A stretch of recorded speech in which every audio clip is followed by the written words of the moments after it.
Hello everyone. तो हम पहुंच चुके हैं बद्रीनाथ और सुबह सुबह नहा धो करके और मंदिर की ओर निकल चुके हैं। ये व्यू है सुबह सुबह का। बहुत जल्दी करी लेकिन तब भी हम लेट हो चुके हैं। मम्मी तो भाग रही है मेरे पीछे पीछे, नन्नू बिट्टू, और वो आगे चल रहे हैं हमसे। जून के महीने में इतनी सर्दी यार।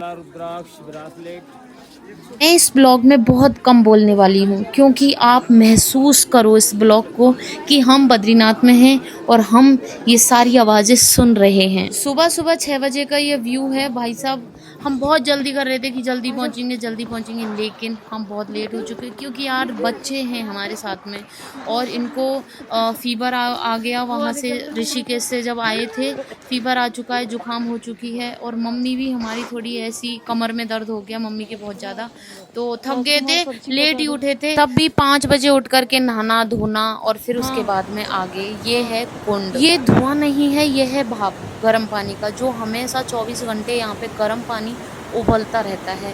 लोग यहाँ पे बहुत नहाते हैं। हमारे साथ में बच्चे थे इसलिए हम नहाए नहीं। यहाँ पर भीड़ थोड़ी ज़्यादा थी, थोड़ी ज़्यादा तो नहीं थी लेकिन हाँ ठीक थी। लेकिन हमारे आने के बाद में बहुत ज़्यादा भीड़ बढ़ चुकी थी और हम लाइन में लगे थे। कम से कम 4 किलोमीटर दूर लाइन में लग चुके हैं हम। बहुत ज़्यादा लंबी लाइन थी और सर्दी तो बहुत ज़्यादा थी। बच्चों को 2-2 3-3 जोड़ी हमने सॉक्स पहनाए थे और हमने भी 2-2 जोड़ी सॉक्स पहने, तब जाके हमारी ठंड रुकी। हमने चाय पी, कभी कॉफ़ी पी, 4-5 चाय लगातार पीते रहिए हम। नन्नू बिट्टू को भी हमने चाय पिलाते रहिए, तब जाके थोड़ी सी ठंड रुकी थी। भाई साहब बहुत ज़्यादा सर्दी है यहाँ पे। जो भी आता है बद्रीनाथ या केदारनाथ, बहुत ज़्यादा ठंड के कपड़े आप लेके ही आना है। सारे कपड़े 3-3 4-4 मोजे और ग्लव्स वगैरह, स्वेटर 3-3 4-4, क्योंकि यहाँ पे कभी भी बरसात हो सकती है और कभी भी आपके कपड़े भीग सकते हैं। तो ऑप्शन में हमेशा कपड़े रखने पड़ेंगे आपको। वैसे तो मिल जाता है यहाँ पे सब कुछ और घर से लाना बहुत बेटर है। अब बच्चे लाना बहुत इजी है, बुजुर्ग और बच्चे लाना बहुत इजी है। बहुत इजी तरीके से आ सकते हैं क्योंकि ट्रैक नहीं है यहाँ पे, गाड़ियाँ चलती हैं, तो कोई प्रॉब्लम वाली बात नहीं होती है। आप आराम से आ सकते हैं यहाँ पर। ये क्या है? मम्मी तो बैठ गई।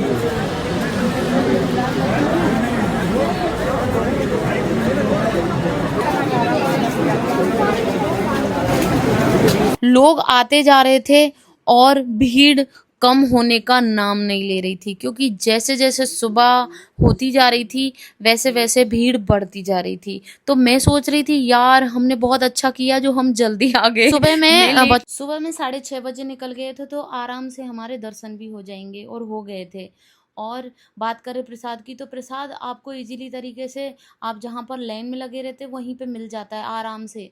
और बाबाएं आज अपना आशीर्वाद देते रहते हैं रास्ते में। बहुत बाबाएं मिलेंगे जिसके पास में बहुत सारा धन हो, वो बाबाओं को दान करें भैया। यहाँ पे बहुत ज़रूरत है दान की, बाबाओं को खासकर, क्योंकि सर्दी बहुत है। बाबाओं के जितना धन काम आएगा उतना ही बहुत ज़रूरी है। पुण्य कमाओ यहाँ पे आकर के। जैसे जैसे 8 साढ़े 8 9 बजे वैसे वैसे हम भी मंदिर के पास में आ गए और बहुत अच्छा मौसम हो गया था, धूप खिल गई थी। हमारा होटल पास में ही था तो आने में इतनी प्रॉब्लम नहीं हुई थी। वैसे यहाँ पे रहने की बहुत सुविधाएं हैं, आसपास बहुत बहुत होटल हैं।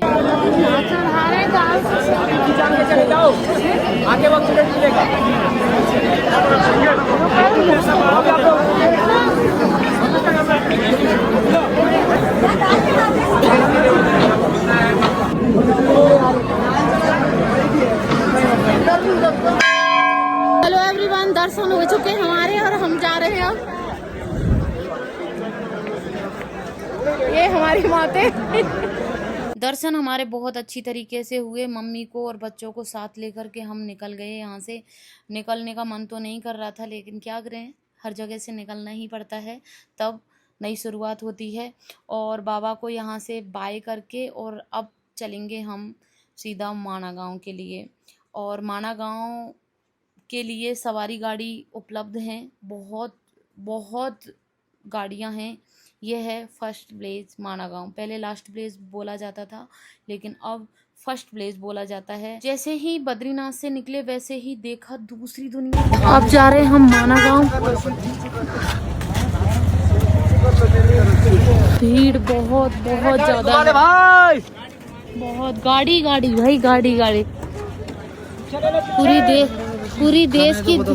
पूरी देश की दुनिया यहीं पे आ गई। बद्रीनाथ धाम से माणा गांव सिर्फ 3.5-4 किलोमीटर की दूरी पर है और यहाँ पर इस दरवाजे पर आपको टैक्सी उतार देगी, आपको आगे पैदल ही चलना पड़ता है। ये है सरस्वती नदी। ये सिर्फ एक नदी नहीं बल्कि द्वापर युग के इतिहास और महर्षि वेद व्यास के श्राप की साक्षात गवाह है, जिसका शोर आज भी माणा गांव की वादियों में गूंजता है। लेकिन देखो, इसको अपवित्र बना रहे हैं कुछ लोग। यार गंदगी क्यों फैलाते हो? हमारी जिम्मेदारी है खुद की। जहाँ पे भी इतनी सुंदर जगह पे जाओ तो गंदगी ना फैलाएं। ये हमारी धरोहर हैं, इनको साफ स्वच्छ बनाना हमारी जिम्मेदारी है। यार जब मैंने ये गेट के पार उन 5 मूर्तियों को खड़े हुए देखा ना तो मेरे रोंगटे खड़े हो गए। बिल्कुल यार, मेरे को मतलब यकीन ही नहीं हुआ कि कोई ऐसी भी जगह थी। मैंने पहली बार देखी थी, सुनी भी पहली बार थी। जब मैंने देखा तब मैंने सुना कि क्या वही जमीन है जहाँ महाभारत रची गई थी। यहीं से 5 पांडव स्वर्ग की ओर गए थे, साक्षात अपने शरीर को लेकर के। यहाँ पर कुदरत अपना सबसे हसीन रूप दिखाती है। भारत के इस आखिरी छोर पर बर्फीली चोटियाँ, बहुत जो बड़ी बड़ी चोटियों के बीच खिले छोटे रंग बिरंगे फूल इस बात का सबूत हैं कि खूबसूरती हमेशा सादगी में छिपी होती है। मेरे हाथों में संजे ये नन्हे फूल मानो माणा गांव का एक छोटा सा आशीर्वाद है, वो भी मेरे लिए। ऊंचे पहाड़, ठंडी हवाएं और ये हसीन रास्ते, ऐसा लगता है मानो मैं बादलों के शहर में कुदरत की सबसे खूबसूरत मेहमान बन गई हूँ। यार मेरा जाने का ही मन नहीं कर रहा है यहाँ से। बहुत सुंदर जगह है। इस पूरे सफर का सबसे खूबसूरत और सुकून देने वाला पल दिखाऊं? ये देखो, ये है सबसे बड़ा खूबसूरत पल मेरे लिए। हेलो, देखो कितनी सुंदर जगह बद्रीनाथ में। बहुत, ये है लास्ट विलेज माणा गांव।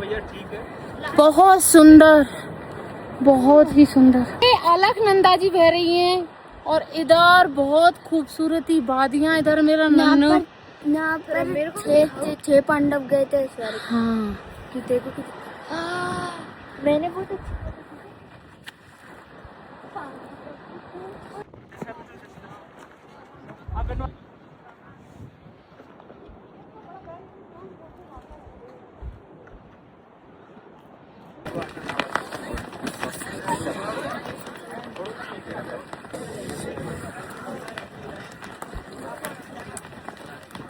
सर्दी है, बहुत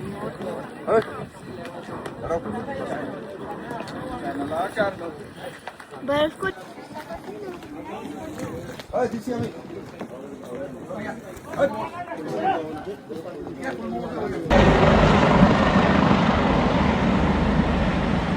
ऐसा लगा मेरा ब्लॉग, आप मेरे को ज़रूर बताना कमेंट में।